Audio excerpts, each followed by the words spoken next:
안녕하세요. 강의에 앞서 먼저 국세청 관계자분들께서 본 영상을 시청을 하시거든 국민들의 세금 상담 민원을 원활히 할 수 있도록 상담 인원 배치를 대폭 늘려주시면 좋겠다는 말씀을 먼저 드립니다. 제가 부동산 세법 유튜브 영상 강의를 진행하면서 많은 분들께서 세법에 대한 궁금증 질문을 받고 있는데요. 국세청 세무상담 대표전화 126번이 통화하기도 너무 어렵고 연결이 되어도 대기 시간이 길어서 상담받기가 무척 어렵다고 하소연을 하십니다. 국민의 납세편을 위해서 상담 인원을 대폭 확충을 해주시면 좋겠고 각 세무관서에도 상담 전담 직원을 충분히 배치를 해서 대민 세무 서비스를 더욱 보강해 주시면 좋겠다는 제언을 먼저 드리겠습니다. 이번 영상은 여러분들께서 너무도 많이 질문을 해주신 분양권과 입주권의 양도세에 대해서 강의를 준비했습니다. 올해부터 분양권도 주택수에 포함이 되고 또 1세대 1주택 비과세 판정과 일시적 2주택 비과세 판정 시 분양권과 입주권이 어떤 영향을 미치게 되는지, 분양권, 입주권 양도시 양도소득세 과세 문제는 어떻게 적용이 되는지 전반적으로 살펴보도록 하겠습니다. 먼저 분양권과 입주권이 무엇인지 살펴보도록 하겠습니다. 분양권이란 주택 청약에 당첨이 되어서 아파트가 완공된 후에 입주할 수 있는 권리를 말하는 것이고요. 입주권은 재개발이나 재건축 지역에서 기존의 주택을 소유하고 있는 자가 조합원 자격으로 특별 분양을 받아서 아파트 등을 우선적으로 공급받을 수 있는 권리가 되겠습니다. 다음은 분양권과 입주권의 차이와 장단점을 살펴보겠습니다. 분양권이란 청약 통장이 필요한 것이고요. 동호수가 정해진 곳을 청약을 해야 되며 추후 분양권은 소유권 이전 등기를 해야 되겠습니다. 반면에 입주권은 조합원 특별 분양으로서 평형만 주어지게 되겠으며 토지 소유권을 갖고 있어 건물만 등기를 하면 되겠습니다. 장단점을 좀 살펴보게 되면 분양권은 초기 매입 비용이 저렴하나 입주권은 초기 매입 비용이 매우 많습니다. 전체적인 비용을 합산해 놓고 본다면 입주권이 더 저렴할 수 있겠습니다. 보유 동안 양도시 세금 부담 문제는 입주권이 훨씬 더 많다고 볼 수 있겠습니다.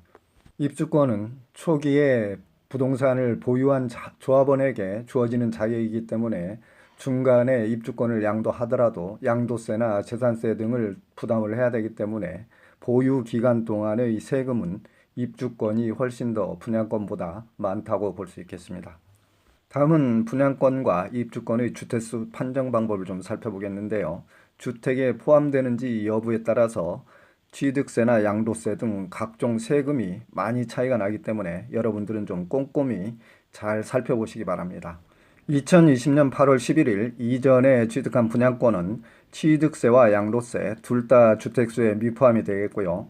2020년 8월 12일부터 12월 31일 취득한 분양권은 취득세는 주택수에 포함이 되는 것이며 양도세는 주택수에 포함이 되지 않겠습니다. 그리고 2021년 1월 1일, 즉 올해 이후 취득한 분양권부터는 취득세, 양도세 모두 둘 다 주택수에 포함이 되겠습니다. 분양권과 입주권은 얼핏 보면 둘 다 신축 아파트를 분양받는다는 점에서 같은 듯 하면서도 차이점이 매우 많은데요.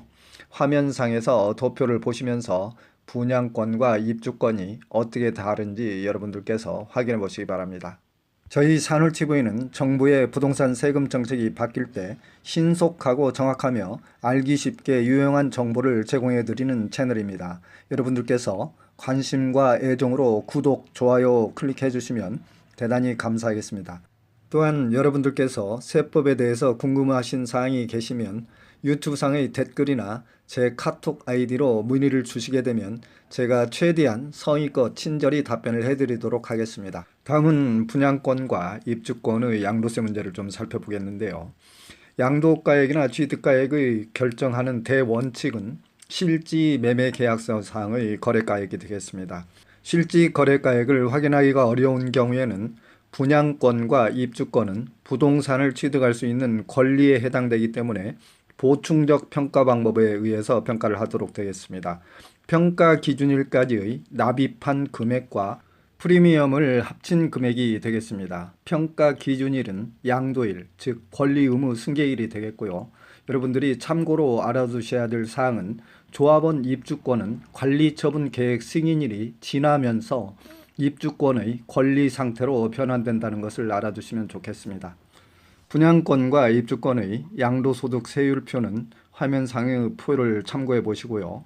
우선 먼저 분양권의 양도소득세 문제를 살펴보도록 하겠습니다. 분양권에 대한 양도세율표는 앞전에 나온 화면상의 표를 참고해 보시기 바라고요. 최초 취득일은 분양권을 계약하는 날이 되겠고 전매하는 경우에는 잔금 청산일이 분양권 취득일이 되겠습니다.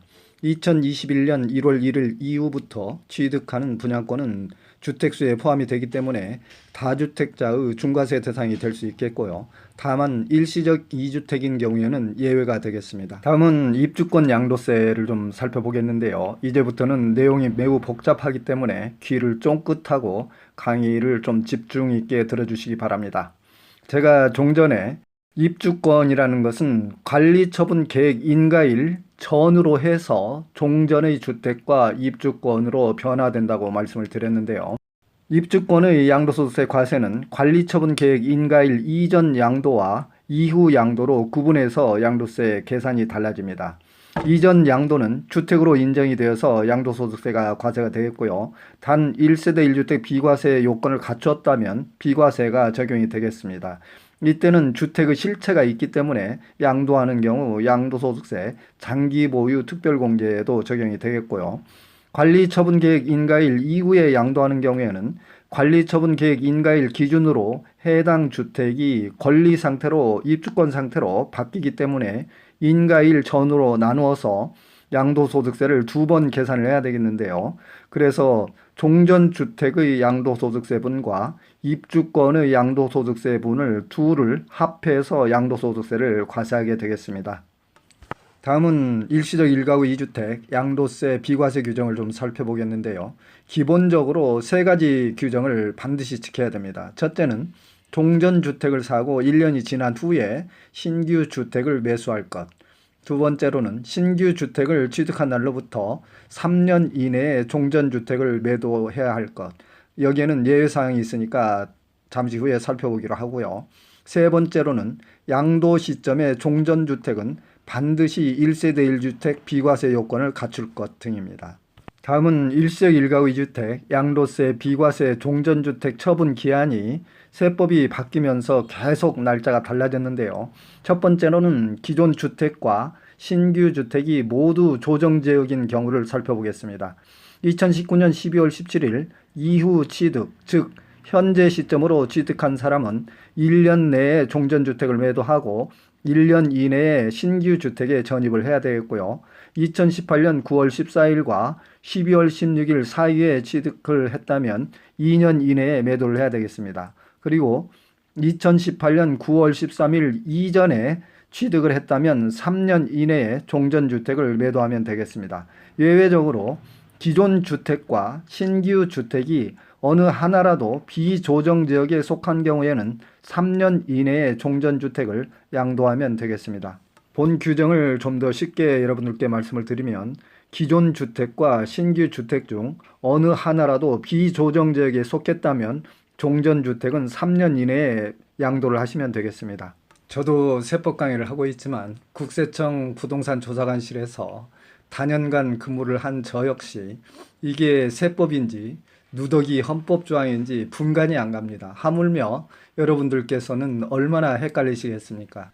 그래도 어떻게 하겠습니까? 여러분들 차분하게 강의를 들어보시고 제 강의가 이해가 안 되면 자꾸 반복해서 좀 들어보시기 바라고요. 그래도 도저히 이해가 안 간다 그러면 국세청 상담실이나 본인 거주의 주소지 관할 세무서에 상담을 해보시고 그래도 도저히 더 이상 해결 방법이 없다 그러면 저에게 댓글이나 카톡으로 연락을 주시면 제가 가능한 친절하게 답변을 해드리도록 하겠습니다. 다음은 분양권 취득 시 일시적 1가구 2주택 양도세 비과세 종전주택 처분 기한을 좀 살펴보겠습니다. 예를 들어서 1주택 보유자가 분양권을 신규로 취득한 경우에 2021년 1월 1일 이후부터는 주택수에 분양권이 포함이 되기 때문에 분양권의 일시적 2주택 비과세 조건을 좀 살펴보게 되면 종전주택은 반드시 1주택 비과세 요건을 갖추고 있어야 되겠고요.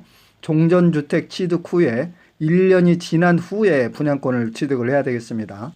그리고 세 번째로는 분양권을 취득을 했다면 분양권 취득 후에 3년 이내에 종전주택을 양도를 해야 되겠고요. 본 규정은 조정지역이나 비조정지역이나 구분이 없기 때문에 3년 이내만 종전주택을 매도하시면 되겠습니다. 다음은 분양권을 신규 취득한 것이 아니고 1주택을 기존에 보유하고 있던 자가 분양권을 취득한 후 3년이 지난 분양권을 가지고 있다면 첫 번째로는 주택 완공 후 2년 내에 전입을 하고 1년 이상 반드시 거주를 해야 되겠습니다. 그리고 주택 완공 전후로 2년 이내에 종전주택을 매도하셔야 되겠고요. 종전주택은 1세대 1주택 비과세 요건을 반드시 갖춰야 되겠습니다. 그리고 본 규정은 이미 3년 된 분양권이기 때문에 종전주택 취득 후 1년 이후에 분양권을 취득해야 된다는 요건은 여기에는 해당 사항이 없겠습니다.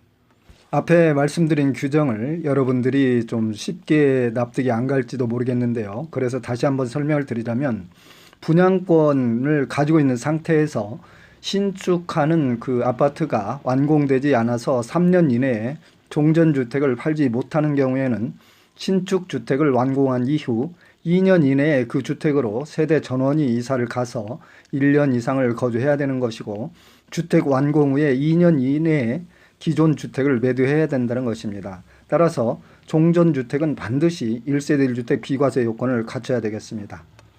다음은 입주권 취득 시 일시적 1가구 2주택 양도세 비과세 종전주택 처분기한을 살펴보도록 하겠습니다.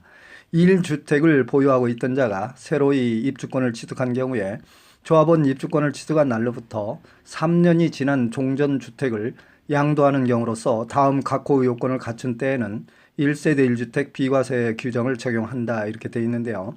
주택 완공 후 2년 이내에 당해 주택으로 세대 전원이 이사를 하고 1년 이상 계속 거주하거나 취득주택의 완성 전후 2년 이내에 종전주택을 양도하고 이 두 가지 조건을 모두 충족을 해야 하는 것이며 1주택자가 주택을 취득한 후에 나중에 취득한 주택이 입주권으로 전환이 되는 경우로서 1주택과 입주권을 보유한 경우에는 본 규정이 비과세 규정이 예외로 적용되지 않겠습니다.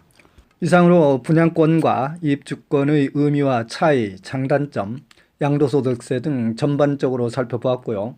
결국 분양권이나 입주권이나 새로운 아파트를 취득한다는 의미는 같겠으나 실질적인 세부 내용을 들여다보면 다른 부분이 많이 있기 때문에 기존의 분양권이나 입주권을 보유하고 계신 분 또는 신규로 아파트를 분양을 받거나 입주권을 취득하고자 하시는 분들께서는 관련 규정을 잘 알아두실 필요가 있겠습니다.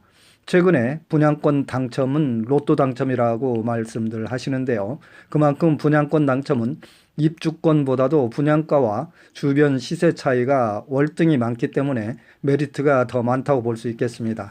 기타 추가로 부동산 세금에 대해서 양도세, 종부세, 증여세, 취득세 등 세금에 대해서 궁금하신 사항이 계신 분들께서는 정확하고 유튜브 알기 상의 쉽게 산울 행복을 TV를 배달해주는 검색하시고 채널입니다. 저의 지난 관심과 영상들을 애정으로 참고해 보시기 구독과 바랍니다. 좋아요를 코로나 클릭해 사태로 주시면 어려운 대단히 시기에 감사하겠습니다. 여러분들 늘 궁금하신 건강하시고 사항은 행복하시기 댓글이나 바랍니다. 제 카톡 지금까지 아이디로 산울이었습니다. 문의를 주시게 대단히 되면 감사합니다. 제가 최대한 성의껏 답변을 해드리도록 하겠습니다.